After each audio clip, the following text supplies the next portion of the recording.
জীবনের প্রতি কতই না অভিযোগ। আসলে জীবনের প্রতি কোনো অভিযোগ রাখাটা আমি মনে করি ঠিক নেই।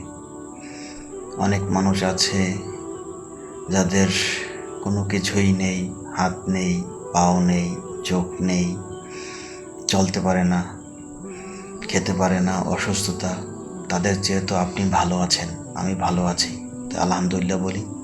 আল্লাহ তালার কাছে শুকরিয়া আদায় করি। আল্লাহ তালা আমাকে ভালো রেখেছেন, সুস্থ রেখেছেন, পরিপূর্ণ রেখেছেন। এটাই তো আল্লাহ তালার প্রতি শুকরিয়া। কি করে আল্লাহ তালার প্রতি না শুকরিয়া করি বলেন তো? কি করে আপনি না শুকরিয়া করেন?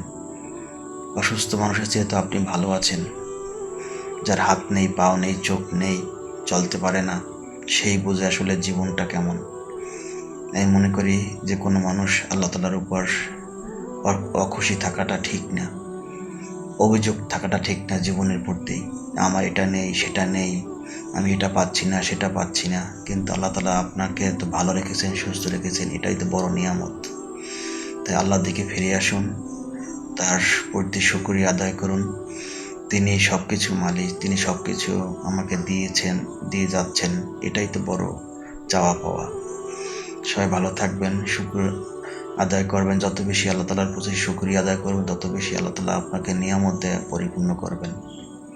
কখন না শুকরিয়া করবেন না। আজকে আমি যেটা পাচ্ছি না, কালকে সেটা তো পেতেও পারি। একটু ধৈর্য ধরুন।